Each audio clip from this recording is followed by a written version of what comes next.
And I'm sure at this point you guys are saying to yourself, but wait, how do I price my product? Let's go over some pricing strategies for digital products because pricing is one of the most crucial aspects to your business. This is what's going to allow you to create a revenue stream, to be able to pay your overhead and to be able to pay yourself. So let's explore together some of the pricing strategies that can guide you to a success in your digital product market. But before we continue, let's understand product pricing. Its definition is simple: the process of determining the monetary value of a product or service. Its significance directly impacts sales, profit margins, market share, and brand perception. This is going to be crucial for you guys to pay attention to because it's not just about pricing something so that you could put money in your pocket. It's about thinking of all of the potentials and ensuring that the price meets the benefit of the customer. So what influences pricing? Well, you have costs, competitor pricing, perceived value, and market demand. Costs are going to include the production, distribution, marketing, and overhead expenses. Is this something that you can easily market and share via an affiliate marketing program, or are you going to have to spend a lot of money on paid ad services? Competitor pricing. This is going to be observing how similar products are priced by competitors. You want to make sure that you are priced in a way that makes you competitive to the market. You can either come in under them, you can come in slightly over them, or you can come in at the same price.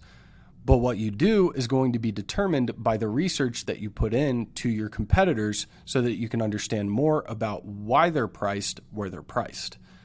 Next, we have perceived value. The values that customers believe the product provides. Again, it boils down to your customer.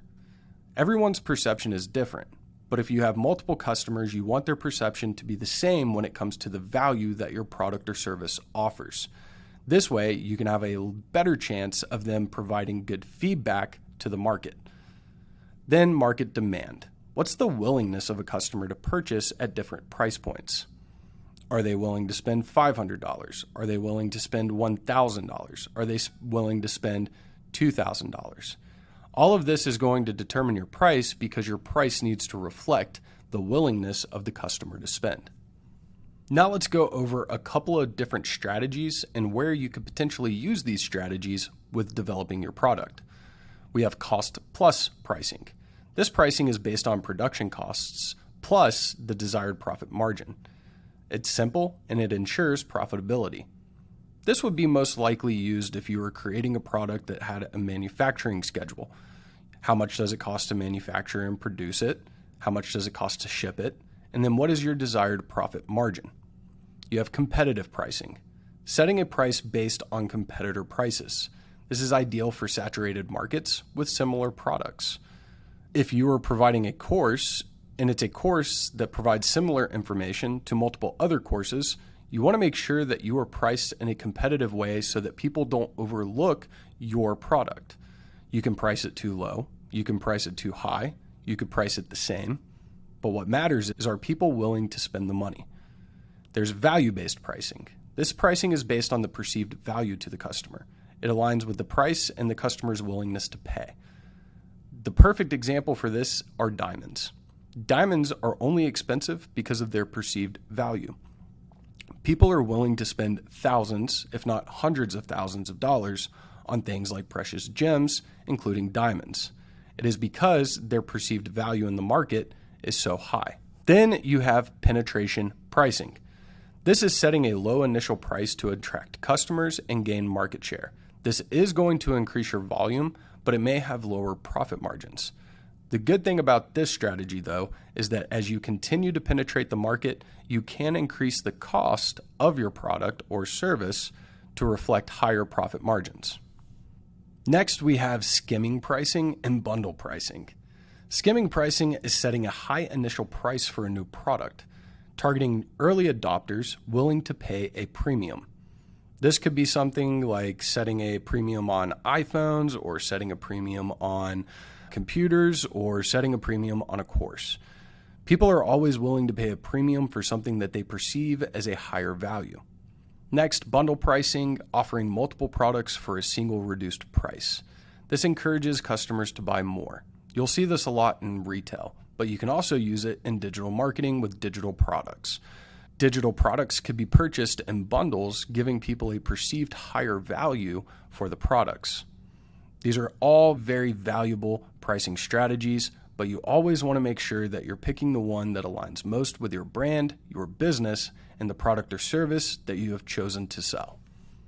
As with every other portion of starting a business, you are going to run into challenges like balancing profitability with competitiveness, adapting to rapid market changes, and managing customer perceptions and expectations. All of these things are going to happen to you. You've just launched your business, you've just launched your product or service. You can expect to face these challenges. What's most important is that you face the challenges, you learn from any mistakes, and you move forward correcting those mistakes to ensure that you provide the best possible experience for your customers, both from the business and brand standpoint, but also the pricing standpoint. You are going to benefit from thinking this through. One, you're going to benefit from increased sales. Having a good pricing strategy attracts more customers that are willing to pay because of the competitive pricing. It's going to give you higher profit margins. You're going to maximize your returns because you have priced based on the product's value, not how much money you wanted to make. And then finally, you have brand positioning. This is going to help establish your brand's position in the market. Is it luxury versus budget, or is it something that people can trust? To give you some real life examples so that you can better understand the market that is all around you, we have Apple that uses skimming pricing. They set a high initial price for new iPhone releases, targeting all the early adopters who are willing to pay for it at a premium.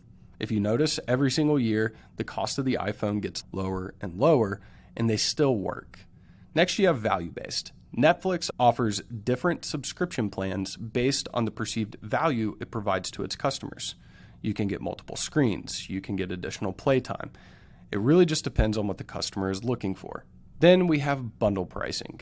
Like I mentioned before, supermarkets offer bundle pricing and complementary products to encourage customers to buy more. This is whenever a business gets to determine when it's good to lose a little to gain a lot. You can also utilize this in the digital sphere with your digital products. You can utilize it in other retail atmospheres as well. But primarily, you are going to see this happening in your supermarkets or your big retailer stores like Target or Walmart. Of course, you are going to want to determine the product's price or the service's price for yourself, but understand that product pricing is a delicate balance of art and science. It requires a deep understanding of the costs, the competitors, and your customers. Remember to stay adaptable and to conduct regular market research. This helps you to prioritize delivering value to your customers.